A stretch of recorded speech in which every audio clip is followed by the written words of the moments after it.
and frustrating that we gather in this place at this time. Dr. Kelly, as I think everybody here knows, clears station on Friday and retires. Such an occasion is worthy of better space, places to sit, maybe a dais, maybe a podium from which people can come up and speak. But this is our life, isn't it? This is, we show up here, we work in the clinic, it's busy even on a Wednesday afternoon, so it's also fitting that this is a place to send off Bruce. Many of you know that Bruce began his medical career here in Asheville, came to Mayheck for residency, those many years ago, and stayed put. He's done a lot of things in that time, from a conventional primary care practice, or what was considered conventional back then, 70 hours a week, inpatient, outpatient. Back in a time when the community was a little bit smaller and pretty much all the physicians knew each other and working through the hospital. If you've spent any time with Bruce off campus, gone out to eat with him, 5 minutes don't go by before he doesn't recognize somebody or somebody doesn't recognize him in the community. The people that he's seen, the people that he's worked with, the patients that he's taken care of. Bruce has also worked in other communities and settings, medical director for an agency responsible for delivering care to adults with physical and developmental disabilities. He has been a hospice medical director for Care Partners and instrumental at the time when they stood up their inpatient unit, Solace. And then most recently, he's come to us 10 years ago?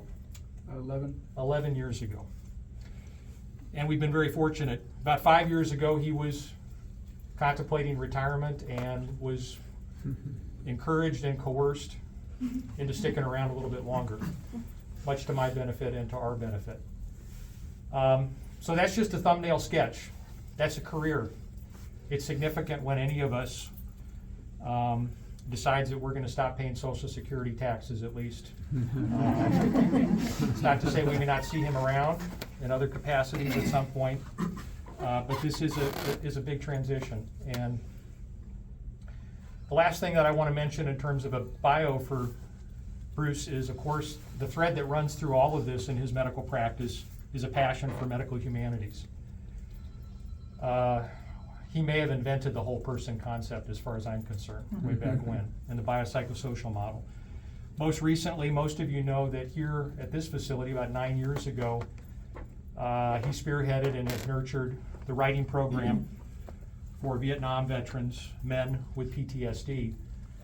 And that has demonstrated in such profound ways the impact that such programs can have far beyond what any medication or other therapies can provide when there is community and there's an opportunity for people to tell their stories.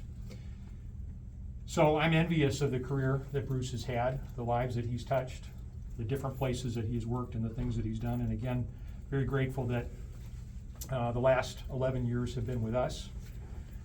The lunch today, again, brought to you by the primary care physicians.